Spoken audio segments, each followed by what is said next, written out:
It is zucchini season. We have crookneck squash. We've got it going on around here. If you grow in the garden, there's a going joke about don't offer your neighbors zucchini or summer squash because nobody wants it.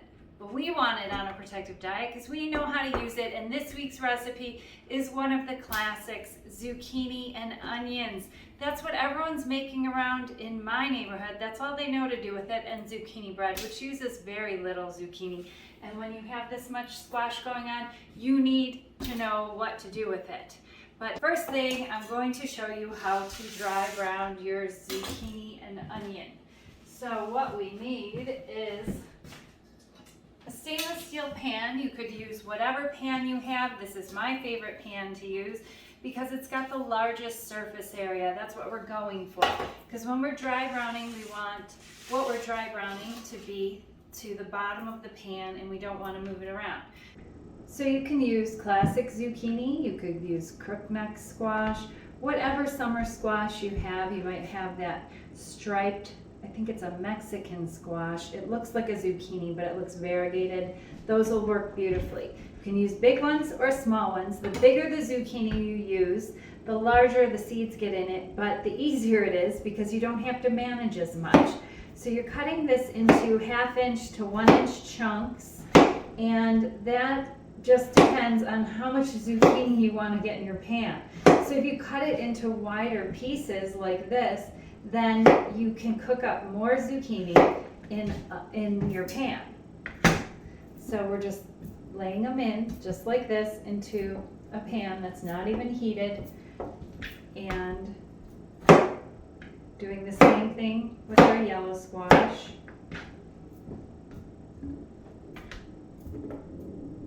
You can use this end piece, don't be afraid of that. Maybe it's not the prettiest thing and you want to cut it off because someone might say ew, but I just leave it on mine. And you could lay these in on their side if you want to. This one's a little seedier. If that bothers you, go for the smaller zucchinis. And check your gardens. Don't leave them abandoned thinking, oh, they're not developing that fast, because a zucchini that looks like this one day, the next day it's huge. Especially if you get rain like we've been getting here. The rain has been so beautiful. The thunderstorms have been something I've been missing the last 6 years in California, coming from Chicago. Oh my gosh, thunderstorms. I didn't realize how awesome they feel. So with your onion, you can do this or leave it all out altogether. You can just dry brown zucchini, depending on what you're putting it into. So this is a great veggie side dish to go along with any of our starches, or you can toss this into a pasta like I'm doing tonight. I'm tossing it into the kids' spaghetti. You can toss this into any of the protective diet pastas. This is an unusual onion that I got from my neighbor. It's like pink in color, and it's very unusual on the inside, different than other onions I've used in the past. It's not like perfect rings. It's got a lot of crooks and nooks. But first thing we're going to do is get this zucchini onto the stove top. And I'm using an electric stovetop. Oh, and you can see I left spaces in between for my onions. But we're going to add those after this pan gets heated up and my zucchini gets going. I'm putting my pan on high only because I'm working with an electric stovetop, and I find it doesn't get as hot as my gas stove. Depending on your stovetop, if you're new to this dry browning technique, put it on medium high and see how it goes. It'll just take longer to brown the bottom. This is a dry pan. We want it to brown. So the next step is to mix up your broth mix. So you want to have a cup of water, a cup of broth, or a cup of water mixed with your 2 teaspoons of broth mix to make the most incredible vegetable broth. And just give that a stir. We want to have this on the ready so that when we're ready to deglaze the pan, stop the browning action, we have our liquid handy and ready. So the next thing you might want to spice this up a little. So do you want to add some oregano to it? Check out the recipe for dry browning zucchini and onions for different ideas. So I'm going to add some oregano because I'm going to toss this into my kids' spaghetti, and I'm going to add some garlic, and that's going to give it a nice Italian twist. Kids' spaghetti, if you haven't made that recipe yet, it is a very basic sauce made with broth mix and soy milk and salt, a little bit of salt, pepper, and then you can spice it up with different spices, different herbs. But it's a really nice neutral sauce that I could eat just about every day of the week. And with this broth mix, that's what makes it have all of the flavor. I'm adding some crushed red pepper flakes to my dry brown zucchini and onions because I like everything spiced up a little. You could skip this and just work with your ferments. Maybe you want to top your zucchini and onions with the probiotic pepper sauce or the ruby raw kraut or the probiotic pickled onions or the pickled pepper rings. That's up to you. We always have something to take it next level with flavor. And those are always handy in our refrigerator door if we keep up with the kitchen crafts, the ferments. But you can hear my pan starting to sizzle, and that's just the water that's on the zucchini that's working its way off. So this isn't going to be ready for several minutes, but I want to show you this. When it is ready, it's going to release from the pan really easily. See how it's sticking? I can't pull it up. Well, that's because it's starting to brown, and when it's done browning, it will release. But this is now a very good time for me to add my onions. Onions have way more sugars in them than the zucchini, so that's why we want to give the zucchini a little head start so that we don't burn the onions before the zucchini browns. And when I'm adding the onions, I'm adding them so that they drop down and fall in between the zucchini. Now just to remind you, if you didn't want to use onions, maybe you're using this dry brown zucchini in another dish or in something you don't want onions in. It's hard to imagine because I love browned onions. But if you wanted to, just make the zucchini and add it to like a pasta salad. You want to dry brown the zucchini a little bit and add it to a cold pasta salad, then don't add the onions. Skip them. When we add garlic to zucchini and onions, we want to add it in the very last minute. We don't ever want to dry brown our garlic to the point that it turns brown. We just want it to kiss the pan and make the most amazing aromatherapy in our home, in our kitchen, to get everyone drawn around the table for dinner. And I'm just going to add a clove. The other option is when you're making kids spaghetti, you can add this into the hot kids spaghetti when it's finished. While that's browning, I have my water in my Instant Pot ready to go. Here's my pound of pasta, and it goes into the pot. You know the drill with this. And I'm setting this to 6 minutes, turning off the keep warm, making sure my pressure valve is closed or sealed, and we wait. We wait for our dry browning of our zucchini. Let's see how it's looking. Not ready to release yet. This one's movable, but I don't think it's ready. See, no browning yet. And the other thing I want to warn you of, especially if you're working on an electric stove, even on a gas stove, I noticed this, there's certain hot spots.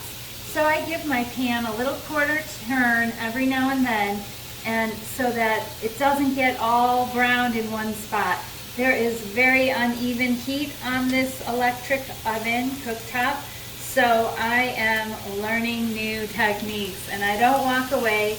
I keep an eye on it till I get to know my new workplace for wellness. You can see these are stuck down. Do not panic. They will release. The same thing when we are oil-free grilling outside with your gas grill. It releases beautifully when it is seared. That's what we're going for.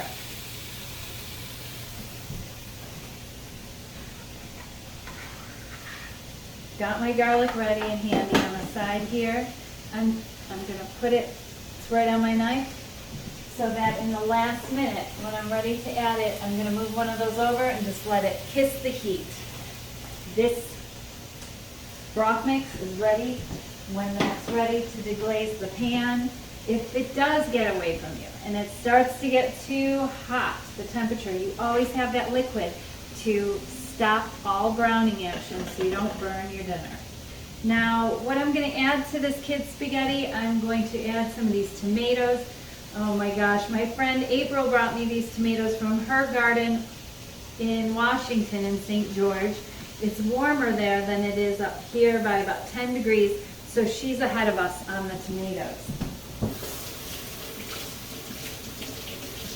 And tomatoes are a great addition to the kids' spaghetti with this zucchini. I'm going to put one of these beautiful yellow ones in there too. And I'm just going to dice them up. Okay, I smell something browning over here, so I'm going to check back on these. And I think we're getting there. Let's see. There they go. Look at that. That's what you're going for, everybody. That's the flavor. Now you could flip them and do the other side if your onions aren't browned yet, which they're not, so we can do the other side, or you can stop there. It's up to you. Those aren't quite as brown. Those aren't browned yet. The ones, just checking.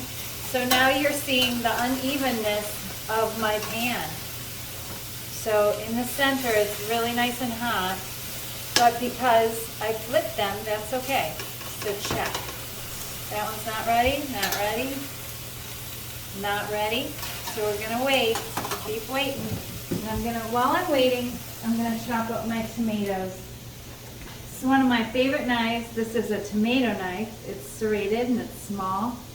And it dices up my tomatoes beautifully to add into, I love fresh tomatoes tossed into the kids' spaghetti, tossed into any pasta. I also love roasted cherry or grape tomatoes, like we roast them for the salsa molcajete recipe, and you just roast them and add those to like a fat-free Fredo pasta.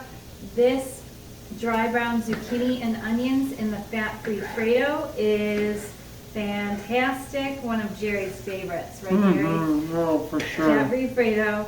This would be great addition, side dish, or tossed into the bolognese, or tossed into the arrabbiata pasta dinner. That's a slow cooker pasta dinner that you can set up in the morning. When you have garden fresh tomatoes, make that recipe, and garden fresh herbs. Let's check on our dry browning zucchini and onions again. Let's see how we're doing. How's everybody doing? We're getting the browning there. You could leave it or you could flip it. That could get even browner on that side. But just make sure no one's getting too brown. This electric stove takes me a lot longer than my gas stove. So if you're working with an electric stove, I hear ya. Just be patient.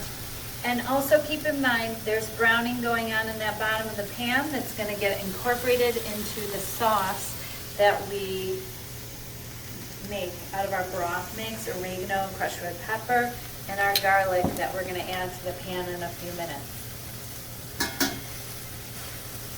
Come on, stove. And I've got this on high, so play with your stove. That's my hottest burner here, and I'm learning to manage an electric stove. While I'm waiting on my dry browning zucchini and onions, I am going to make my kids' spaghetti mixture. It's using my broth mix, salt, and soy milk.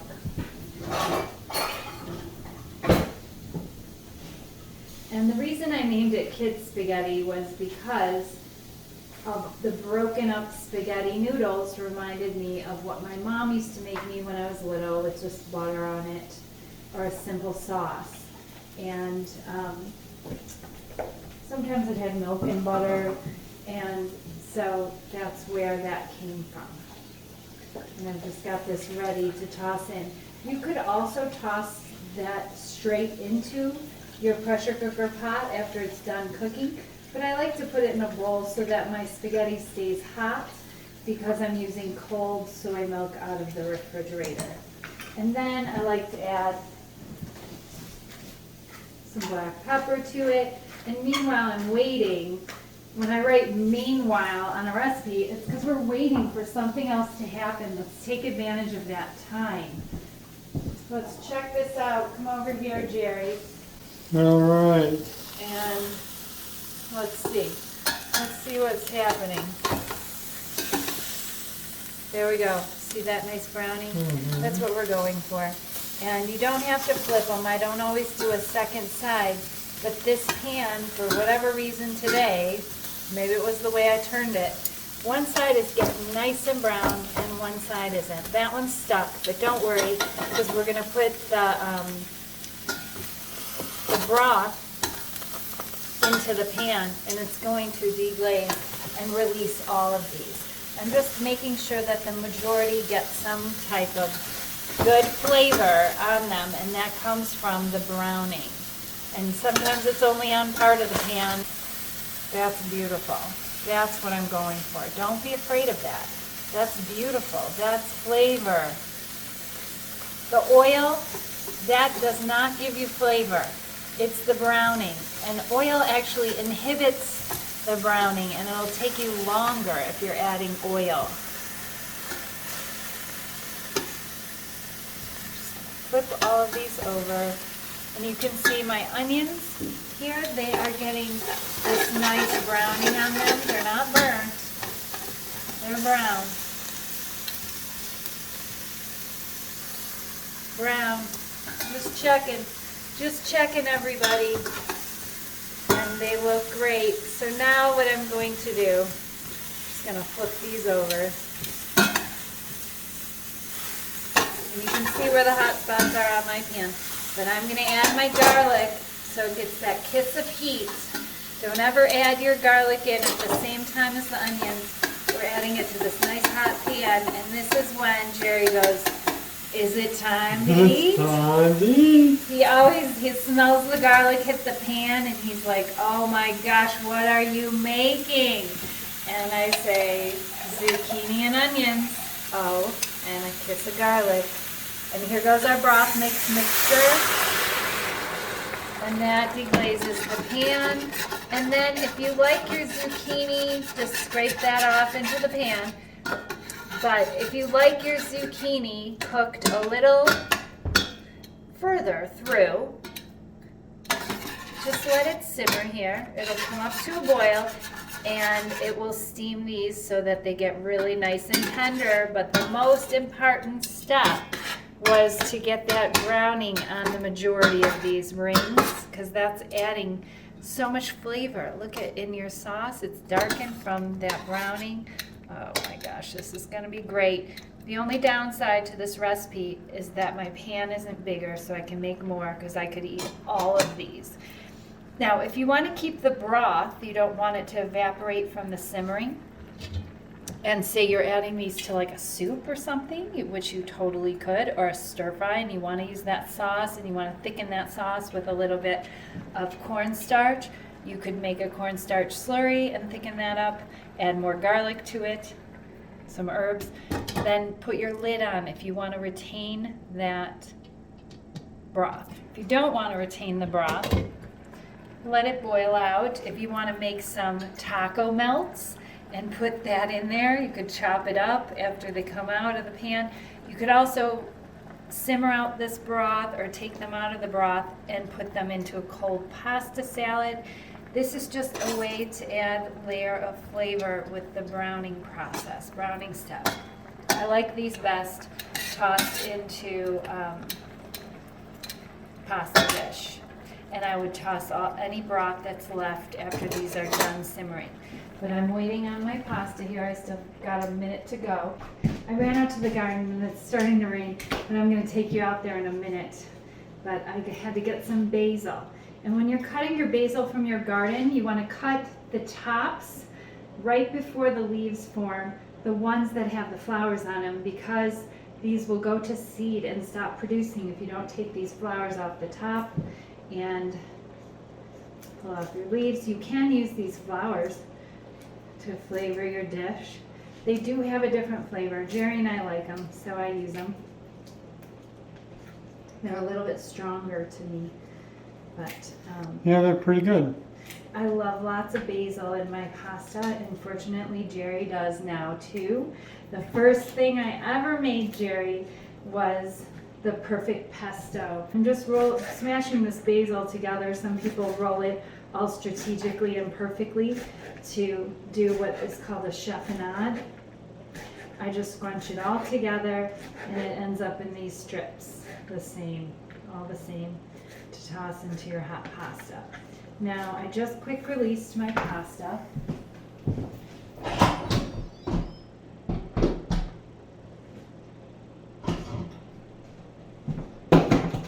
And if you haven't pressure cooked your pasta in your Instant Pot yet, I don't know what you're waiting for. With this recipe, it makes life so much easier. There's no straining, and the pasta is better because it has that nice starchy part of the cooking liquid in there that keeps it, oh my gosh, makes sauce like that out of nothing. Bring up the heat. I'm going to give this a stir with our kids' spaghetti mixture. And if your pasta is not cooked all the way through, I just used a penne on this. You can put it back on there with the lid on it and let it sit a few more minutes.